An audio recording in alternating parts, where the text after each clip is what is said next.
So we are going to talk about reactions and properties of aldehydes and ketones, and specifically in the context of oxidation and reduction.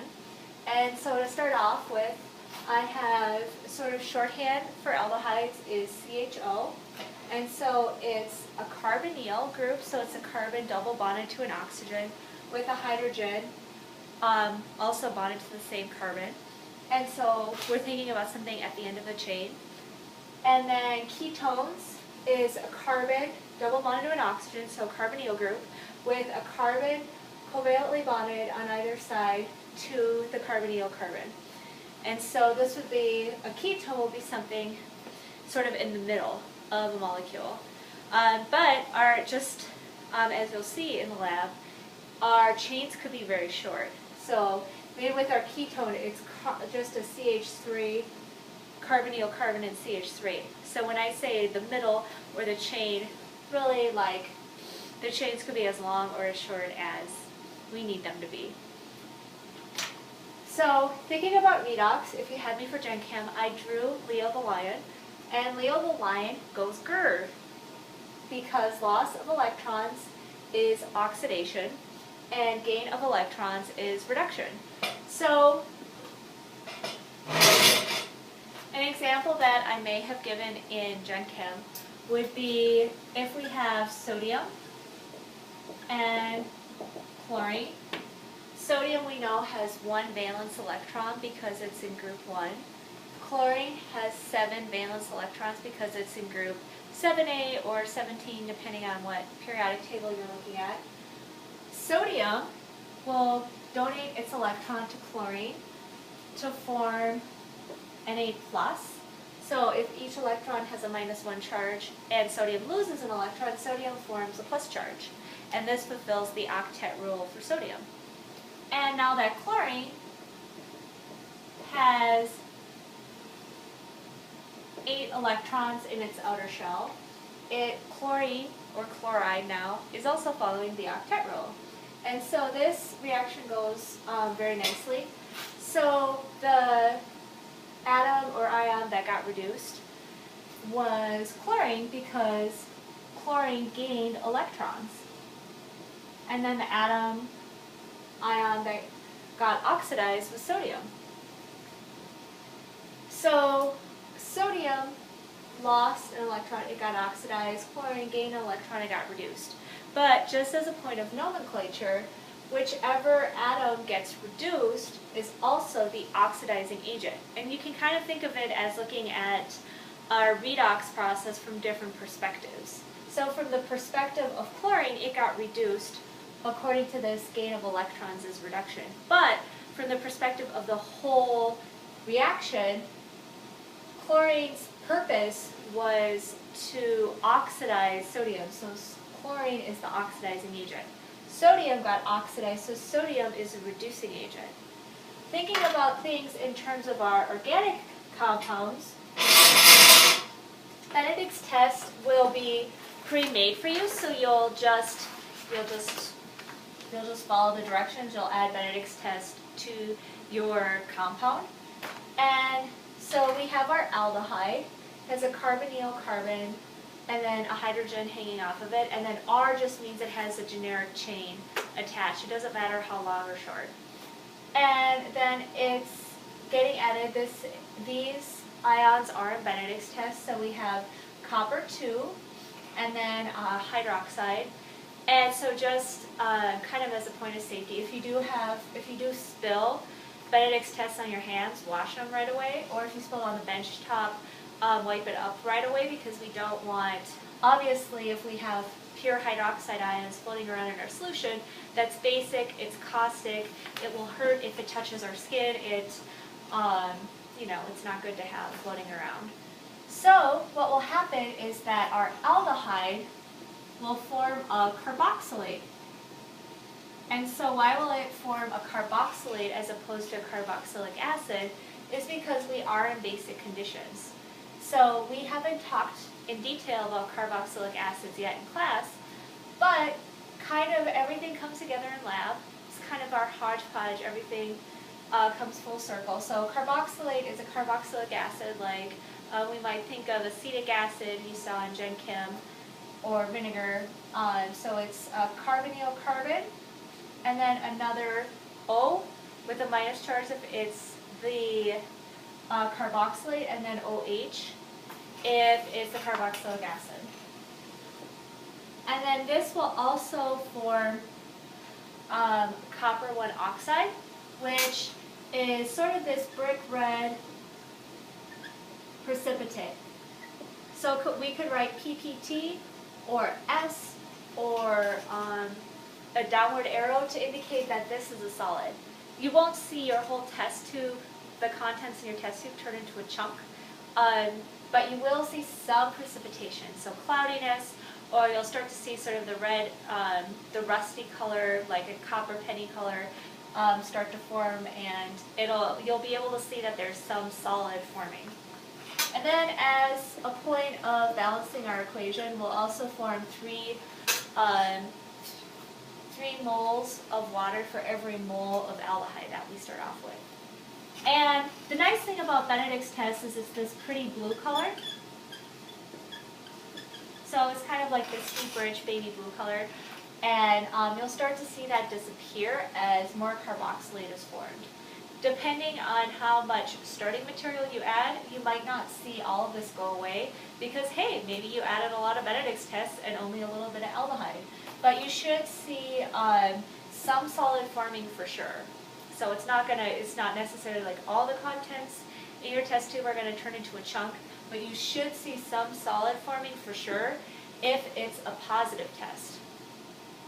That kind of begs the question, well, what is a negative test? Let's say that we had ketone and we added Benedict's solution.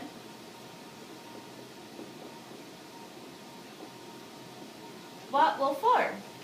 Well, if we look over here, what got oxidized or reduced according to Leo the Liangos curve, or to kind of more thinking about filling up valence electrons and electrons moving around? Well, if we look, the charge on copper right now is +2, so we know, well, that copper has a charge of +2. Over here, well, oxygen generally has a charge of -2 if it's not a peroxide. And we know this because in order for oxygen to follow the octet rule and get a full octet, oxygen needs 2 more electrons. So assuming that oxygen is behaving itself in a compound, it will have a charge of -2. Unless it's a peroxide, or I think that would be the only exception that we would see. So if oxygen has a charge of -2 and we have 2 copper atoms to kind of counteract that, or 2 copper ions, each copper has to have a charge of +1. So copper went from +2 to +1. Well, copper went down in charge. Its charge went down, just like the chlorine's charge went from 0 to -1. So copper got reduced, meaning copper is the oxidizing agent. And that means that this carbon atom in our molecule got oxidized.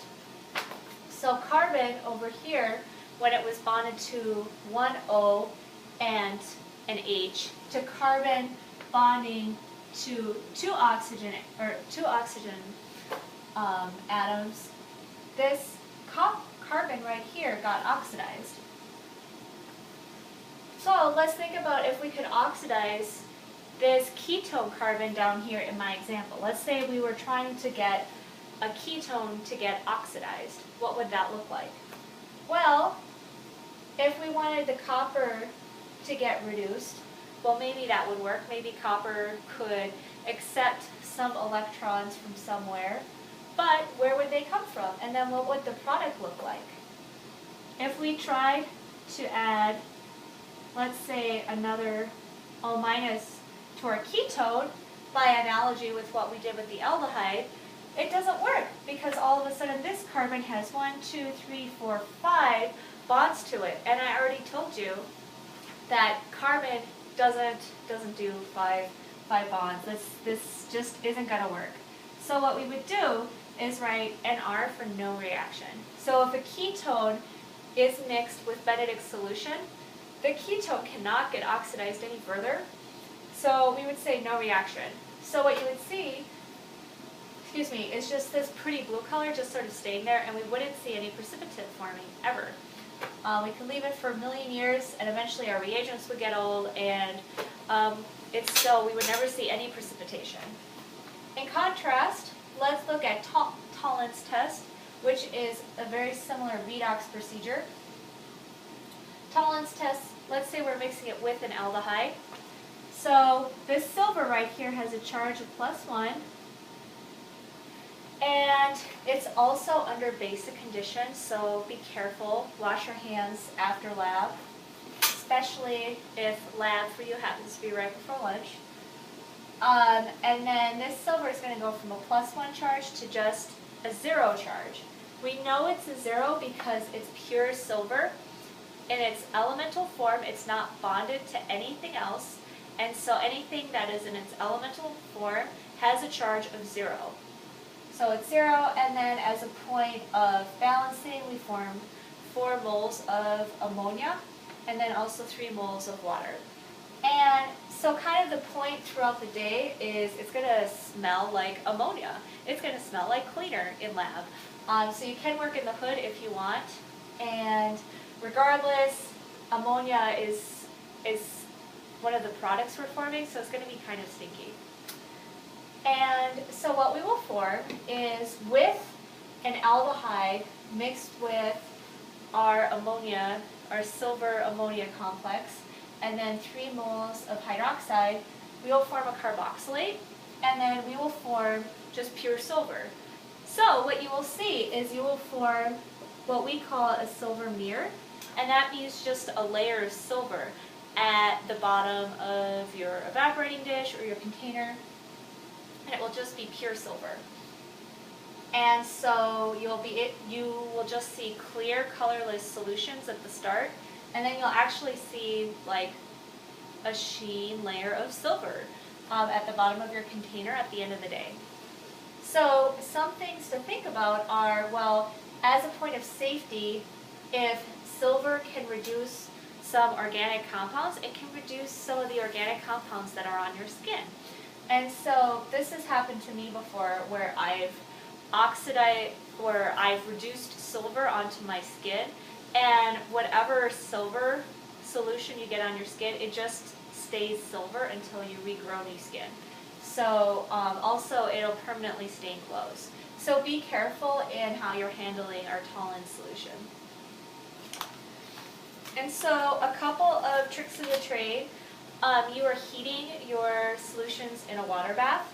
And so if you're heating something, that means that you start timing it from the point at which your water starts boiling. So get your hot plate, your hot water bath, get your water boiling right away at the beginning of lab. And then when you're counting how long it's boiling for, start counting once the water is actually boiling. And then tolerance test, this is not going to stay, this reagent doesn't stay, so you actually need to prepare the tolerance test ahead of time. And so follow the solutions follow the directions in your lab pretty systematically to make sure that you're making a good tolerance solution. Because you won't be able to trust the results if you can't trust the reagent. And lastly, as a point of inquiry, a couple of things that you could do are see if, well, Benedict's test works for, we're say sort of general for aldehydes and not for ketones. But are there other things, other functional groups that we talked about at the beginning of the term or that you see coming up? Are there other things that we could try to oxidize or reduce? So think about maybe taking Benedict's test with a different functional group and seeing if you can detect any of the brick red precipitate. Another thing would be to ask me for an unknown, and if I give you an unknown, develop a procedure so you could tell me if the unknown that I gave you was an aldehyde or a ketone.